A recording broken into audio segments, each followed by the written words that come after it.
अपने YouTube channel पर स्वागत करता हूं। आप सभी का हार्दिक अभिनंदन।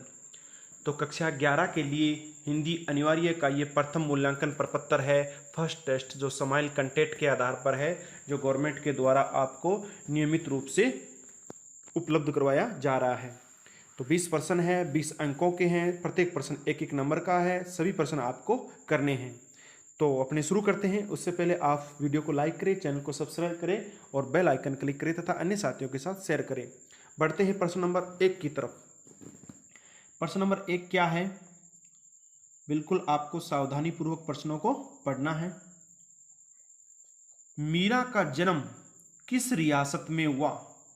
मीरा का जन्म किस रियासत में हुआ? मेवाड़, मारवाड़, जांगल, मेवात। मीरा का जन्म किस रियासत में हुआ?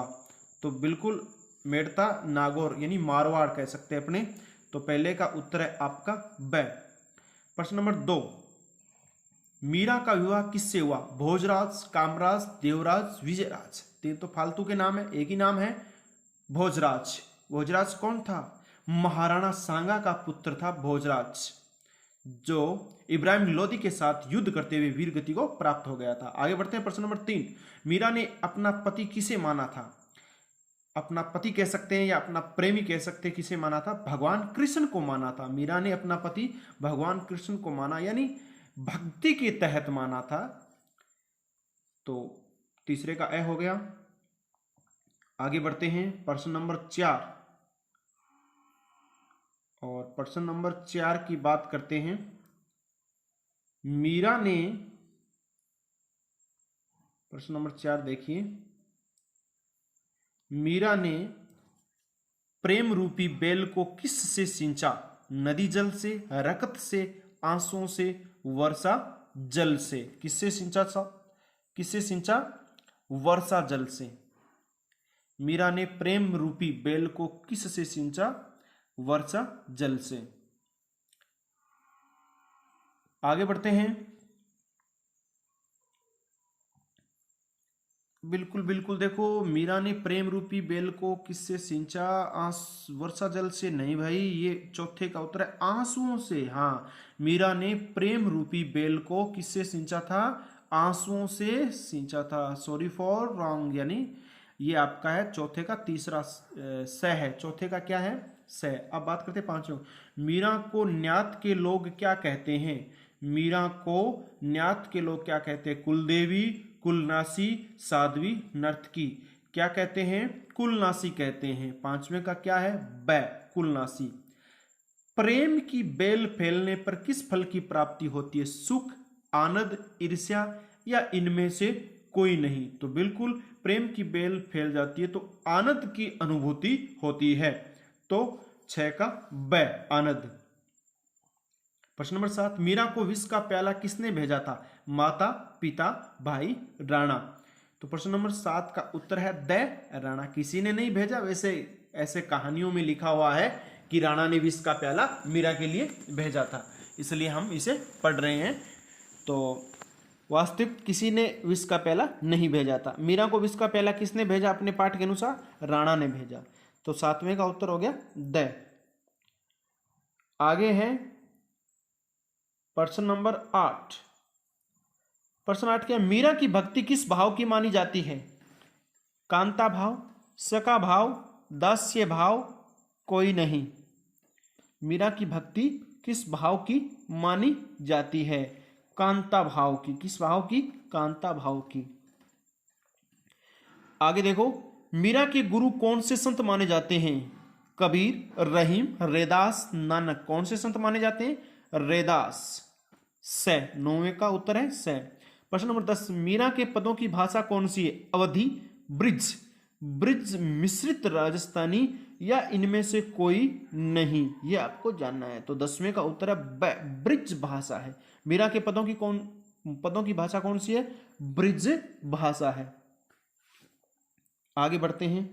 प्रश्न नंबर 11, राम नरेश त्रिपाठी किस युग के साहित्यकार माने जाते हैं? राम नरेश त्रिपाठी किस युग के साहित्यकार माने जाते हैं? द्विवेदी युग के। किस युग के? द्विवेदी। 11 का ब। आगे बढ़ते हैं प्रश्न नंबर 12 की तरफ। और प्रश्न नंबर 12 क्या है, निम्नलिखित में से कौन सी कृति खंड काव्य नहीं है। निम्नलिखित में से कौन सी कृति खंड काव्य नहीं है। मिलन, पथिक, सोपन, मानसी। तो 12 का उत्तर क्या है आपका, मानसी।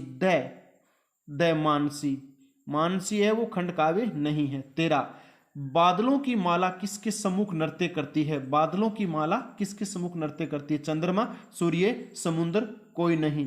तो 13 का उत्तर है आपका ब, सूर्य।